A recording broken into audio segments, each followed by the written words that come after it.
Kudus,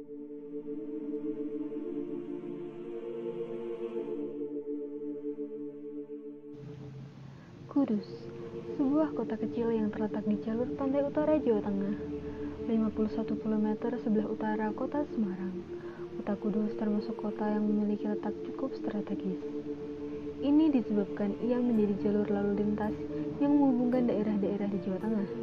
Ini yang kemudian menjadi salah satu faktor Kudus menjadi kota dagang dan industri, salah satunya industri jenang. Bagi para wisatawan atau peziarah yang datang ke Kudus, salah satu oleh-oleh yang tidak tertinggal ialah jenang.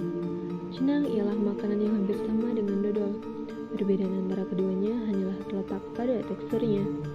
Jenang cenderung lebih lembut dan sedikit basah karena menggunakan lemak nabati, sedangkan dodol teksturnya lebih kering karena menggunakan lemak hewani. Begitu banyak pabrik jenang yang ada di Kudus, seperti pabrik jenang Menara, pabrik jenang Karoma, pabrik jenang Barok, dan industri jenang rumahan. Industri ini sendiri kebanyakan berada di wilayah Desa Kaliputu. Dengan banyaknya industri jenang dan masyarakat yang bekerja di bidang itu, muncullah ide pembuatan kesenian yang merepresentasikan kegiatan sehari-hari masyarakat Desa Kaliputu, yakni tari jenang.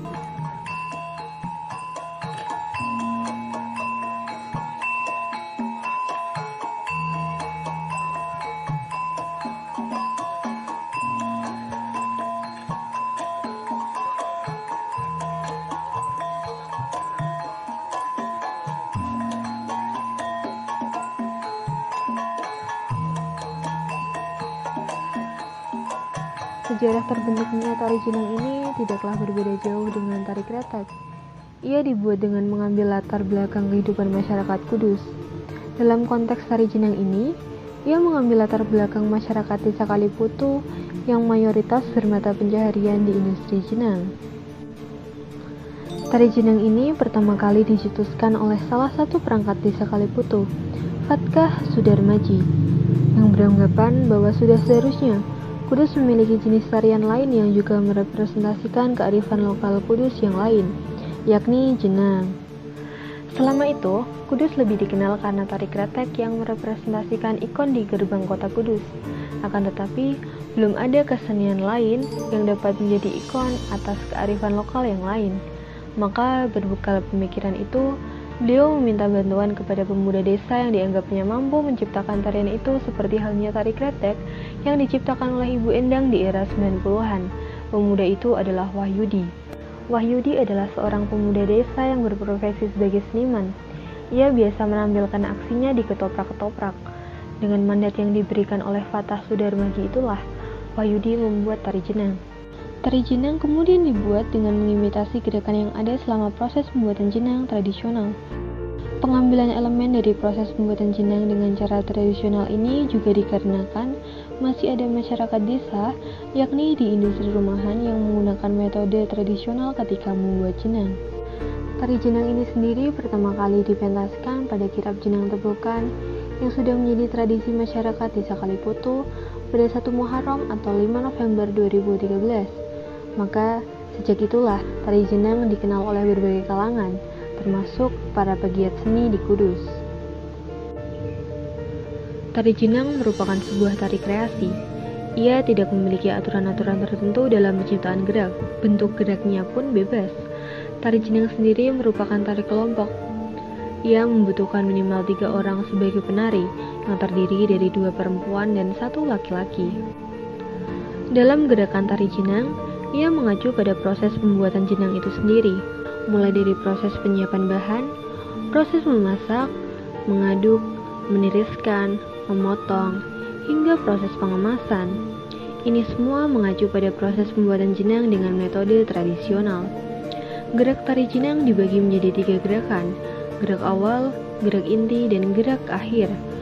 Ragam geraknya sendiri dibagi lagi antara ragam gerak perempuan dan laki-laki, jalan step, jengkeng, lembehan, kreasi, ngepaki jenang, sembahan, dan jalan step lembehan adalah ragam gerak penari perempuan. Sementara penari laki-laki memiliki ragam gerak jalan warok, jengkingan, kreasi, ngeleti jenang, dan sembahan. Dalam menarikan tari jenang, penari tidak membutuhkan riasan wajah dan kostum yang mewah. Riasan wajah dan busana yang digunakan mengacu pada konsep sederhana, karena ia menggambarkan pegawai pabrik jenang yang berpenampilan juga sederhana dalam kesehariannya. Dengan begitu, tata rias wajah yang digunakan penari hanyalah tipis saja, atau yang biasa disebut dengan natural makeup. Busana yang dikenakan pun tidak ada ketentuan apapun selain yang bersifat dan tampak paling sederhana. Penari perempuan mengenakan kutu baru dengan jarit hitam, sedangkan penari laki-laki mengenakan baju lurik dan jarit hitam juga berupa celana hitam di bawah lutut. Untuk mendukung tarian, tiap penari jenang membawa propertinya sendiri, seperti halnya tari kretek. Properti yang digunakan antaranya adalah tampah kecil atau tembok, dan udak-udak. Tampah kecil itu pada pembuatan jenang dibutuhkan untuk meniriskan jenang yang sudah matang, sementara itu udak-udak adalah tongkat adukan yang dibuat dari bambu sepanjang 100-150 cm. Selain properti, tarian tentunya tidak lengkap tanpa adanya musik pengiring. Begitu pula dengan tari jenang. Tari jenang membutuhkan musik pengiring yang terdiri atas beberapa alat musik. Musik yang digunakan pada tari jenang adalah musik perpaduan Jawa Arab. Ini dapat dilihat dari alat musik yang digunakan, yakni kendang, kenong, gempol, rebana, dan jimbe. Iringan musiknya sendiri menggunakan laras pelok dengan tempo sedang. Tari jenang sebagai tari kreasi masih dapat kita lihat eksistensinya di Kudus. Kita dapat melihatnya pada acara-acara besar atau festival. Bagaimana? Tertarik menonton tari jenang secara langsung? Atau sebagai pegiat seni tari, kamu ingin mempelajarinya? Yang penting, jangan lupa beli jenang saat mampir ke Kudus ya.